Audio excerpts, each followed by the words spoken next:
የካቲት 28 2026 የአሜሪካ የጦር አውሮፕላኖች ቴህራንን መቱ። ኢላማ ተደመሰሰ። የኢራን ከፍተኛው መሪ አሊ ካሜኒ ተገደሉ። በየትኛውም መደበኛ ሀገር ቢሆን ይሄ የጨዋታው ማብቂያ ነው። ኢራቅ ሳዳምን ስታጣ መላው ስርዓት በሳምንታት ውስጥ ፈራረሰ። ሊቢያ ጋዳፊን ስታጣ ሀገሪቱ ወደ ትርምስ ገባች። የአፍጋኒስታን መንግስት ጠባቂውን ሲያጣ በጥቂት ቀናት ውስጥ ወደቀ። ግን በኢራን አንድ ያልተለመደ እንግዳ ነገር ተፈጠረ። መሪው ሞተ። ስርዓቱ ግን አልወደቀም፣ ቀጠለ። በሰዓታት ውስጥ አዲስ ጠቅላይ መሪ ተመረጠ። ከቀድሞ የበለጠ ጽንፈኛ። የኢራን ኃይሎች አላፈገፈጉም፣ አጠቁ። በመካከለኛው ምስራቅ ያሉ የአሜሪካ ወታደራዊ ጣቢያዎች ሚሊተሪ ቤዝስ መንደድ ጀመሩ። እና አንድ ወሳኝ ጥያቄ አለ። ኢራን ለምን አልወደቀችም? መልሱ አብዛኛው ሰው ሰምቶ የማያውቀው ጂኒየስ የሆነ ስትራቴጂ ነው። ሌሎችን ሲወድቁ ከመመልከት የተወለደ ስትራቴጂ። ከዚህ በኋላ ዓለምን የምታዩበትን የምትረዱበትን መንገድ ሊለውጥ የሚችል ስትራቴጂ። በዚህ ዓለም የትኛውም ፈተና ቢገጥምህ፣ ሰዎች ቢነሱብህ፣ ሁኔታዎች ቢደራረቡብህ፣ እድሎች ፊታቸውን ቢያዞሩብህ እንኳን ሞተ ወደቀ ስትባል ከፍ የምትልበትን ማን እንደሆንክ የምታሳይበትን ጥበብ ትሰማለህ። አንገቱ ተቆርጦ የተረፈ ሰው ታውቃለህ? ተርፎ በጥንካሬ የቀጠለ ሰው ታውቃለህ? በቃ ኢራን እንደዛ ናት። ኢራን ተራ ሀገር አይደለችም። ከራሷ አልፋ የኛን ህይወት የሚቀይር ጥበብ የሞላባት ትምህርት ቤት ናት። ተማሪ ካለ ደግሞ አስተማሪ የትም ቦታ አለ። ደካማ ሳይሆን የማይሰበር ማንነት እንዴት እንደምትገነባ ከኢራን ትማራለህ። ከዚህ ቪዲዮ በኋላ አስተሳሰብህ ይቀየራል። የተግባር ሰው ከሆንክ ደግሞ ህይወትህን በፍጥነት ይቀየራል። እስከ መጨረሻው አብረኸኝ ቆይ። አንደኛ አስገራሚው ነገር ያለፉትን 20 ዓመታት ወደ ኋላ ካየን አሜሪካ ጠላቶቿን እንዳይነሱ አድርጋ ነው የምትጨፈልቃቸው። ለምሳሌ ኢራቅ በ2003 ሳዳም ሁሴን ማዕከላዊ ወይም ሴንትራል አምባገነን ሆኖ ይመራል። ሁሉም ስልጣን በሱ በኩል ይፈሳል። የአሜሪካ ኃይሎች ሳዳምን ያዙት። ከዛስ መላው መንግስቱ በውሃ ውስጥ እንደገባ ስኳር ሟሟ። አመጽ ቢቀጥልም መንግስት ግን ሞቷል። ሊቢያ 2011 ጋዳፊ ሁሉንም ነገር ይቆጣጠር ነበር። ኔቶ የሊቢያ አማጽያንን እሱን እንዲያገኙ ረዳቸው። ከዛስ ጋዳፊ በውሃ መውረጃ ቧንቧ ትቦ ውስጥ ተገደለ። ስርዓቱ በአንድ ሌሊት ውስጥ ጠፋ። ሀገሪቱ ወደ ተፋላሚ ታጣቂ ቡድኖች ተከፋፈለች። ሶሪያ በሽር አልአሳድ የተረፈው ኢራንና ሩሲያ ስለሚደግፉት ብቻ ነው። ያለነሱ በወራት ውስጥ ይወገድ ነበር። ስርዓቱ ግን በቀላሉ ነው የፈረሰው። ሁሉም ቦታ ላይ ወይ መሪው ወይ ፓርቲው ከተጠቃ ሀገር ይበተናል። ፕሪንሲፕሉ ጭንቅላቱን ቁረጥ አካሉን ይሞታል። ማዕከላዊ ስርዓቶች አንድ ድክመት አላቸው። ግዛቶችን ወይም ኩባንያዎችን፣ ስራዎችን የሚገድለው ይሄ ድክመት ነው። ሁሉንም ነገር በአንድ ሰው ላይ፣ በአንድ ውሳኔ ላይ፣ በአንድ የቁጥጥር ነጥብ ወይም ሴንትራል ኮማንድ ፖስት ላይ ሲመሰረት ያ ነጥብ ኢላማ ይሆናል። ኢራን ይህንን ስርዓት ለ10 ዓመታት በጥንቃቄ ተመለከተች። የአሜሪካንን ወረራዎች አጠናች። በስሜትና በፖለቲካ ሳይሆን በስትራቴጂ እያንዳንዱን ስኬት፣ እያንዳንዱን ውድቀት ተነተነች። ከዛ የሚያስፈራ መደምደሚያ ላይ ደረሰች። እንደነሱ ብንገነባ እንደነሱ እንወድቃለን። ስለዚህ የተለየ ነገር ገነቡ። ብልህ ሰዎች ውድቀት እስኪመጣ አይጠብቁ። ከሌሎች ውድቀት ተምረው ስኬትን ይቀይሳሉ። ሁለተኛ ማወቅ ያለብህ ከ2007 ጀምሮ የኢራን አብዮታዊ ጠባቂዎች ከፍተኛ ለውጥ አደረጉ። አዲሱ አዛዥ መሐመድ አሊ ጃፋሪ አንድ ቀላል ትዕዛዝ ነበራቸው። ሁሉንም ነገር ያልተማከለ አድርጉት፣ ዲሴንትራላይዝ አድርጉት። ሀገሪቱን ወደ 31 ራስ ገዝ ወታደራዊ ዞኖች ከፋፈሏት። እያንዳንዱ ዞን የራሱ የትዕዛዝ ማዕከል አገኘ። እያንዳንዱ አዛዥ ስልታዊ ነፃነትን አገኘ። የጦር መሳሪያዎች፣ መረጃዎች፣ ውሳኔ አሰጣጥ ሁሉም ተሰራጨ። ሁሉም በራሱ ፕላን ያደርጋል፣ ያቅዳል፣ ይፈጽማል፣ ያጠቃል። ኢራን አንድ ጠንካራ ማዕከል ወይም ሴንትራል ኮማንድ ፖስት ከመገንባት ይልቅ ማዕከል የሌለው ስርዓት ገነባች። ሴንተር የሌለው ማለት ነው። ይሄ የሞዛይክ ስትራቴጂ ይባላል። እንግዲህ አስቡት፣ አብዛኞቹ ሀገራት እንደ ሰው አካል አድርጋችሁ ቁጠሯቸው። አንድ አንጎል አላቸው፣ ሁሉንም ነገር ይቆጣጠራል። ኢራን ግን ይሄ አይሆንም አለች። በሺዎች የሚቆጠሩ ትናንሽ አንጎሎችን ፈጠረች። ስልጣኑን አከፋፈለችው፣ ዲሴንትራላይዝ አረገችው። እያንዳንዱን ክፍል በራሱ እንዲወስን እንዲንቀሳቀስ አረገችው። ስለዚህ አንዱ መሪ ቢገደል እንኳን ስርዓቱ አይፈርስም። ራሱን እያደሰ ትግሉን ይቀጥላል። አንዳንዴ መቼ በምን አይነት መልኩ ጥቃት እንደሚፈጽሙ የእስራኤልና የአሜሪካ ሰላዮች ወይም ሞሳድና ሲአይኤ አያውቁ። እነሱን ተዋቸው፣ የኢራን መንግስት እንኳን አያውቅም። አንዳንዴ 31ዱን በራሱ መንገድ ነው የሚያጠቃው፣ በራሱ ስትራቴጂ። ለዛ ነው አሜሪካ 90% የሚሆነውን የኢራንን መከላከያ አውድም ያለው ብላ ተናግራ ሳትጨርስ የኳታር የአሜሪካ የጦር ቤዝ ይጠቃል፣ የዱባይ ኤርፖርት ይነዳል፣ የሳውዲ ነዳጅ ፋብሪካ በጥቃት ምክንያት ስራ ያቆማል፣ እስራኤል ሳትቀር በክላስተር ቦምብ ትጠቃለች። ይሄ የኢራን ስትራቴጂ ሁሉንም ነገር ቀይሯል። ምክንያቱም ያ የቆየው የድሮ ሐሳብ ጭንቅላቱን ቁረጥ የሚለው ስልት እዚህ ጋር አይሰራማ። ኢራን ከኢራቅ ወይም ከሊቢያ የምትለየው ለዚህ ነው። ይሄ ወታደራዊ ስልት ብቻ አይደለም፣ የመኖር ጥበብ ወይም ሰርቫይቫል ኢንተለጀንስ። እንግዲህ አስቡት እስኪ አሜሪካ በ2020 ቃሲም ሱሌማኒን ስትገድል ኢራን አልወደቀችም። የክልል አዛዦች መዋጋታቸውን ቀጠሉ። እስራኤል የኒውክሌር ሳይንቲስቶችን በአንድ ምሽት ስትገድል ፕሮግራሙ አሁንም ቀጥሏል። በ2026 አሁን አሊ ካሜኒን ሲገሉ፣ መሪያቸውን ሲገሉ ስርዓቱ ቆም እንኳን አላለም። ተተኪ አስቀድሞ ተሰይሞ ነበር። የራስ ገዝ ክፍሎች ደግሞ ጥቃታቸውንም ቀጠሉ። በጣም የምወዳቸው በሳል የሆኑት የኢራን የውጭ ጉዳይ ሚኒስትር ምን አሉ መሰላችሁ? እኛ ለ20 ዓመታት የአሜሪካንን ጦር አጥንተናል፣ ስልቶቻቸውን ተምረናል። የኛን መከላከያ የገነባ ነው በእነሱ ድክመት ዙሪያ ነው አሉ። ሌሎች ያመለጣቸው ነገር ግን ኢራኖቹ የተረዱት ነገር ይሄ ነው። ማዕከላዊ ስልጣን ውጤታማ ነው፣ ግን እስከሚጠቃ ድረስ ያልተማከለ የተበተነ ራስ ገዝ የሆነ ወይም ዲሴንትራላይዝ የሆነ ስልጣን የተወሳሰበ ነው። ነገር ግን ከከባድ ጥቃት ሁሉ ይተርፋል። ታዲያ እኔ ለህይወቴ ምንድን ነው የምማረው ካልክ፣ አማካይ ሰዎች ሁሉም ነገር ጥሩ ሆኖ የሚቀጥል ይመስላቸዋል። ከባድ ቀን ሲመጣ ግን የሉም፣ ወድቀዋል። ብልህ ሰዎች ግን ሁሉም ነገር ፌል ቢያደርግ ባይሳካ እንኳን የሚቀጥል የማይሰበር ሲስተም ይገነባሉ። ወረስት ኬስ ሴናሪዮ ያስባሉ። ሌላው እንደሆነው እሆናለሁ አትበል። ምክንያታዊ ከሆነ ከመንጋው መነጠልን አትፍራ። የኢራን ስትራቴጂ ማንም አልሞከረውም እኮ። ሌላው ሀገር እንዳረገው ማድረግ ትችል ነበር፣ ግን በመከራ ተፈትኖ የሚጸና አዲስ ስትራቴጂ አመጣች። መመሳሰልህን አቁም፣ አንተም ራስህን መሆን ጀምር።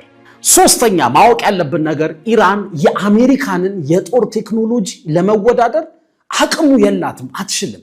ስለዚህ የተለየ ጨዋታ መጫወት ጀመረች፣ የሂሳብ ጨዋታ ኢኮኖሚክስ።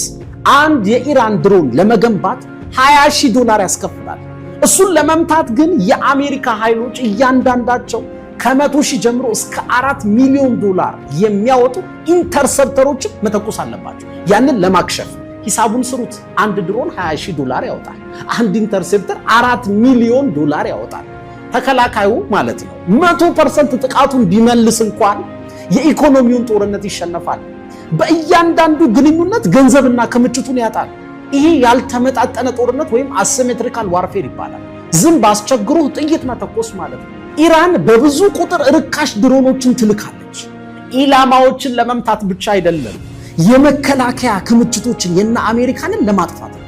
የአሜሪካ መከላከያ ውድ ጥይቶቹን ሲጨርስ ያኔ ነው እውነተኛ ሚሳኤሎቹን የምትተኩሰው። ሃይፐርሶኒክ ሚሳኤል አላት ለምሳሌ አይደል? ከብርሃን ፍጥነት በ5 የሚበልጥ ፍጥነት ያለውን የሃይፐርሶኒክ ሚሳኤሏን ያኔ ትተኩሳለች።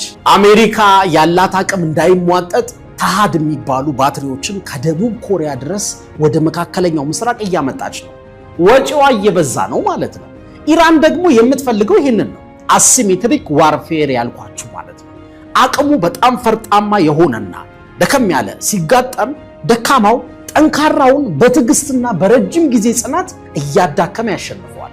ታዲያ እኔ ምንድነው መማረው የህይወት ትምህርት ካላችሁ፣ አብዛኞቹ ሰዎች እያንዳንዱን ውጊያ በሙሉ ኃይላቸው ይዋጋሉ። ውድ ጥይትህን፣ የአይምሮ ሰላምህን፣ ትኩረትህን፣ ኢነርጂህን፣ ጊዜህን ህይወት ላይ ምንም በማይጨምሩ ጉዳዮች ላይ አታባክን። ባለ $1,000,000 ሚሳኤሎችህን በ$20 ድሮኖች ላይ መተኮስ ሞኝነት ነው። ለሁሉም ሰው አስተያየት ቦታ መስጠት፣ መልስ መስጠት መጨነቅ የለብህም። ማንን ማዳመጥ፣ ማንን ንቀመተው ችላ ማለት እንዳለብህ ማወቅ ራሱ ትልቅ ጥበብ ነው። ለትንሹም ለትልቁም ችግር ብዙ አትጨነቅ፣ ካልኩሌት አድርግ። አራተኛ ጦርነት ስለ መሳሪያ ብቻ አይደለም፣ ስለ ሀብትም ጭምር ነው። በዘመናዊው ዓለም ደግሞ ትልቁ ሀብት ነዳጅ ነው። ብዙ ሰው የማይረዳው አንድ እውነት አለ። የዓለም ነዳጅ ከፍተኛ ድርሻ የሚያልፈው በአንዲት ጠባብ መተላለፊያ ነው። የሆርሙዝ ባህረ ሰላጤ ወይም ስትሬት ኦፍ ሆርሙዝ ይባላል። ይሄ በምድር ላይ ካሉ ቁልፍ የሆኑ ስፍራዎች አንዱ ነው። ኢራን ደግሞ አጠገቡ ቁጭ ብላለች። 20 በመቶ የሚሆነው የዓለም ነዳጅ በዚህ ሆርሙዝ በተባለው ስትሬት በኩል ያልፋል፣ መንገድ በኩል። ይሄ አንድ ጠባብ የውሃ መስመር ነው። አስቡ፣ 34 ኪሎ ሜትር እኮ የምታክል ስፋት ናት። የዓለም ኢኮኖሚ ግን የደም ስርን የያዘ ነው። ይሄ ማለት ኢራን ዓለምን ማጥፋት አያስፈልጋትም። የነዳጅ ፍሰቱን መቆጣጠር ብቻ ይበቃታል። ኒውክሌር ባይኖራት ይሄ ትልቁ ፓወሯ ነው። ያ መተላለፊያ ከተዘጋ የነዳጅ ዋጋ መጨመር ብቻ አይደለም፣ ይፈነዳል። ኢኮኖሚዎች መዳከም ብቻ አይደለም፣ ቀጥ ይላሉ። እና ማንም የማያወራው አንድ ነገር ደግሞ ይሄ ነው። ቻይና የኢራን ነዳጅ ዋነኛ ገዢ ናት። ማዕቀብ ቢኖርም ጫና ቢበዛም ግዢዋን አታቆም። ለምን? ምክንያቱም ሁለቱም ተጠቃሚ ናቸው። ኢራን የኢኮኖሚ ህልውና ታገኛለች፣ ቻይና ደግሞ ርካሽ ኢነርጂ ከኢራን ታገኛለች። የኢነርጂ ዋስትናዋን ታረጋግጣለች። አብረው በምዕራባውያን ስርዓት ላይ ያላቸውን ጥገኝነት በዝምታ ይቀንሳሉ። ይህ ጦርነት ኢራን ከእስራኤል ጋር ብቻ አይደለም፣ የዓለምን የኃይል አቅርቦት መስመሮች ለመቆጣጠር የሚደረግ የኢኮኖሚና የፓወር ፍልሚያ ነው። ግን ከበስተጀርባው አንድ ጥልቅ የሆነ የበለጠ ትልቅ ጨዋታ አለ። 1971 ላይ ዓለምን የቀየረ አንድ ክስተት ተፈጠረ። አሜሪካ የዶላር ዋጋን በወርቅ መደገፍ አቆመች። ከዛ በፊት ገንዘብ ለማተም ወይም ፕሪንት ለማድረግ ገደብ ነበረው። ባላት የወርቅ ክምችት ያህል ነበር ፕሪንት የምታደርገው። ከዛ በኋላ ግን ገንዘብ በእምነት ላይ የተመሰረተ ሆነ። ምን ማለት ነው? አሜሪካ አውት ኦፍ ቲን ኤር ወይም ዝም ብላ ከመሬት ተነስታ ገንዘቧን ፕሪንት ልታረግ ትችላለች። ታዲያ ሌላው ህዝብ ለምን እንደዚህ ይሆናል ብሎ አሜሪካ ላይ እንዳያምፅ አንድ ብልህ ስልት ተጠቀመች። በዓለም ላይ እጅግ አስፈላጊ የሆነውን ነዳጅ በዶላር ብቻ እንዲገበያይ ያደረገች። ከሳውዲ አረቢያ ጋር ተፈራርማ። አስቡት እስኪ፣ እያንዳንዱ ሀገር ስራ ለመስራት ለመኖር ሲል ነዳጅ ያስፈልገዋል። ነዳጁን ደግሞ በዶላር ነው መግዛት የሚችለው። ስለዚህ እያንዳንዱ ሀገር ነዳጅ ካስፈለገው ዶላር ያስፈልገዋል ማለት ነው። ነዳጅና ዶላር እኩል ነው። ይህ ኢኮኖሚ ብቻ አይደለም፣ ቁጥጥር ነው፣ ኮንትሮል ነው። ይሄ የፔትሮ ዶላር ስርዓት ይባላል። አሜሪካ የዓለም ሀያል ያደረጋት ትልቁ ሚስጥር ይሄ ነው። በቃ ያ ስርዓት ለአሜሪካ ታይቶ የማይታወቅ ስልጣን ሰጣት። በዓለም ታሪክ ውስጥ ታይቶ የማይታወቀውን ኢምፓየር የገነባቸው በዚህ ምክንያት። መግዛት መሸጥ ይፈልጋሉ፣ እንግዲያውስ ገንዘባችን ያስፈልጎታል ትልሃለች አሜሪካ። ዶላር አልጠቀምም ካልክ ደግሞ መድኃኒቱን፣ ነዳጁን፣ መሳሪያውን፣ በቃ ምንም ነገር ከማንም አትገዛም፣ አትሸጥም። ሀብትህን ፍሪዝ ያደርጉታል። ራሽያ እንደሆነችው ማለት ነው። ከስዊፍት ሲስተማቸው ያስወጡሃል። ያለምንም የተኩስ ልውውጥ ኢኮኖሚህን ዜሮ ያስገቡታል። አሜሪካ ወታደራዊ ኃይል ብቻ ሳይሆን የስርዓት ኃይልን ትጠቀማለች። ስዊፍት የሚባል ስርዓት አለ። ባንኮች መልእክት የሚለዋወጡበት የዓለም አቀፍ መረብ ነው። በዚህ መረብ ውስጥ ካለህ ገንዘብ እንደ ልብህ ማንቀሳቀስ ትችላለህ። ከተባረርክ ግን ከዓለም የፋይናንስ ገበያ ተገለልክ ማለት ነው። ይህንን ከኢኮኖሚ ማዕቀብና ከሀብት እገዳ ጋር ደግሞ ደምሩት። የዘመኑ ሀያልነት እንዲህ ነው የሚሰራው። አንዲትን ሀገር ለማጥፋት የግድ መውረር አያስፈልግህም።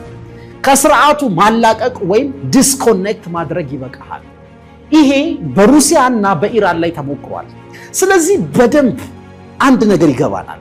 አሜሪካ ጨዋታውን መጫወት ብቻ አይደለም፣ የጨዋታውንም ህግ የፈጠረችው እሷ ናት። ጨዋታውን ራሱ ያዘጋጀችው እሷ ናት። አሁን ይሄ ስርዓት አደጋ ላይ ወድቋል። አገራት ነዳጅን በሌላ ገንዘብ መገበያየት ቢጀምሩስ? አስቡት። ይሄ ንግድ ብቻ አይደለም፣ ለአሜሪካ ጦርነት ነው። ምክንያቱም ዓለም ያንተን ገንዘብ መጠቀም ካቆመች ኃይልህን ታጣለህ። ኃይል ደግሞ ራሱን በቀላሉ አሳልፎ አይሰጥም። ቻይና CIPS የሚባል የገንዘብ ሲስተም እየገነባች ነው። አማራጭ የክፍያ ስርዓት። የብሪክስ ሀገራት አዳዲስ ምንዛሬዎችን እያወሩ ነው። ህንድ ለሩሲያ ነዳጅ በዩዋን ትከፍላለች። የዶላር የዓለም ክምችት ድርሻ ለመጀመሪያ ጊዜ ከ47% በታች ወርዷል። አንድ ደግሞ በጣም የሚያስገርም ነገር ልንገራችሁ። ኢራን በስትሬት ኦፍ ሆርሙዝ በኩል ማለፍ የሚፈልግ የትኛውም የነዳጅ ሻጭ ወይም ገዢ ዩዋን ይጠቀም እያለች ነው። ምን ማለት ነው? ቀጣዩ ኢምፓየር ወይም ሀያል ማን እንደሆነ እየነገረች ነው በግልጽ ቻይና። የምንማረው ትልቁ ትምህርት ታዲያ ምንድነው ካላችሁ፣ ትልቁ መሳሪያ ጉልበት አይደለም፣ ጥገኝነት ነው። ሰዎች አንተ ጋር ጥገኛ የሚያደርጋቸው ኳሊቲ ከሌለ ደካማ ነህ ማለት ነው። የአሜሪካ ኃይል ሁሉም ሀገር ገንዘቧ ላይ ዶላሯ ላይ ጥገኛ መሆኑ ነው። የኔስ ፓወር ግን ምንድነው በል? እኔስ ማን ላይ ጥገኛ ነኝ? ማን ነው ሳላውቀው አንበርክኮ የሚገዛኝ በል? አሜሪካ በስዊፍት የዓለምን ኢኮኖሚ ትቆጣጠራለች። ያንተን ህይወት የሚቆጣጠረው ማን ነው? የትኛው ሶሻል ሚዲያ ነው በየቀኑ ከእድሜህ ላይ 5 ሰዓት 6 ሰዓት የሚቆርጠው? የምታየውን የሚወስኑልህ አልጎሪዝሞች አይደሉ? የተቆጣጠሩህ እነሱ አይደሉ? ሌላስ ግን ማን ይቆጣጠርሃል? ጠይቅ። ከቤተሰብ ከማህበረሰብ የተቀበልካቸው ሳትመረምር ሳትጠይቅ እንዲሁ የተቀበልካቸው እምነቶችስ አልተቆጣጠሩም? ህይወትህ የሚመራበትን ስርዓት ካልተረዳ ህይወትን አትቆጣጠራትም። የሌላ ሰው ጨዋታ ውስጥ አንተ መጫወቻ ጠጠር ብቻ ትሆናለህ። ቼዙን እነሱ ይጫወቱታል፣ አንተ ከፊት ተሰልፎ የሚመታው ወታደር ትሆናለህ። 5ኛ አሜሪካ ለምን ትዋጋለች ታዲያ? አሜሪካ በዚህ ግጭት ውስጥ ለምን ገባችበት? አሁን ስሜትና ፕሮፓጋንዳን ወደ ጎን እናድርገውና በምክንያት እናስብ። ኃይል ምን ጊዜም ራሱን ይጠብቃል። አሜሪካ 3 ዋና ዋና ምክንያቶች አሏት። አንደኛ ዓለም አቀፍ የበላይነቷን ማስጠበቅ፣ ሁለተኛ የዶላር ስርዓቱን መከላከልና ለዓለም መልእክት ማስተላለፍ ትፈልጋለች። መልእክቱ ለኢራን ብቻ አይደለም፣ ለሚመለከተው ሁሉ ነው። እኔ የፈጠርኩትን ስርዓት አትፈታተኑት። ለቻይና፣ ለራሽያ፣ ለሁሉም ነው። ምክንያቱም አንዲት ሀገር አዲስ መንገድ ሞክራ ከተሳካላት እንደ ኢራን ሌሎች ይከተሏታል። ያኔ መላው መዋቅር ስትራክቸር ይናጋል። ስለዚህ ይሄ የአካባቢ ግጭት ብቻ አይደለም፣ ትርኢትና ማሳሰቢያም ጭምር ነው። መራራው እውነት ግን ይሄ ስለ ጥሩነት ወይም ስለ መጥፎነት ሳይሆን ሁሉም ሰው የሚኖረው ለጥቅሙ ነው። ጦርነት የሚጎተትበት ምክንያት ይሄ ነው። አሜሪካ መሸነፍ አትችልም፣ ኢራንን ልትደመሰስ አትችልም።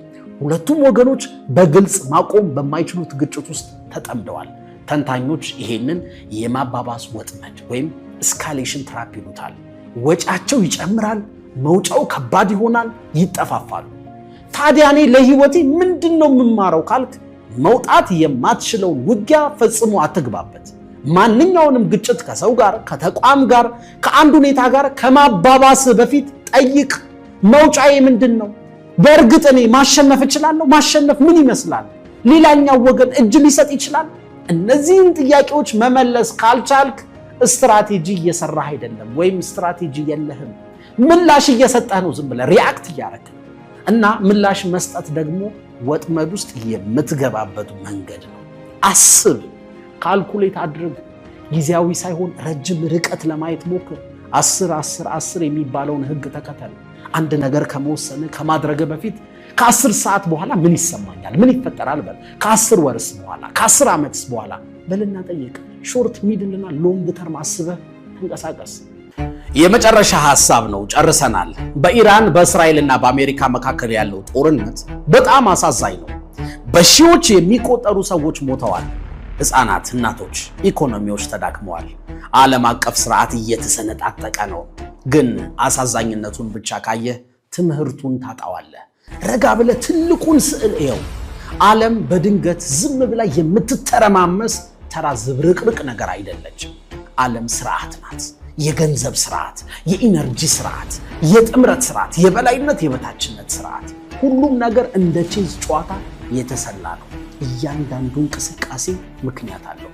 አብዛኛው ሰው የሚያየው ላዩን ብቻ ነው። ፍንዳታውን፣ ዜናውን፣ ስሜቱን ነው የሚያየው።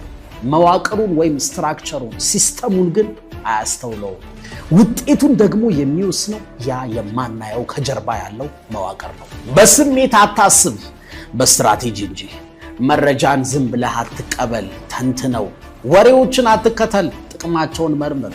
ውድቀት እስኪመጣ ድረስ አትጠብቅ፣ የወደቁትን አጥና። ከሁሉ በላይ ደግሞ ስርዓቶችን፣ ሲስተሙ እንዴት እንደሚሰራ ተረዳ። ምክንያቱም ስርዓቱን፣ ሲስተሙን የሚረዱ ሰዎች ነገን የወደፊቱን ይቀርጻሉ። የማይረዱት ግን በሌሎች ውሳኔ ውስጥ ይኖራሉ። ምንም ነገር ውስጥ ከመግባት በፊት መውጫህን እወቅ። የሆነ ነገር ስትጀምር ማቆምስ እችላለሁ ወይ በል። ያለበለዚያ ባሪያ ለመሆን ራስህን አዘጋጅ። መጠጥ ስትጀምረው አንተ ታዛለህ፣ ሲቆይ ግን እሱ ያዝሃል አይደል?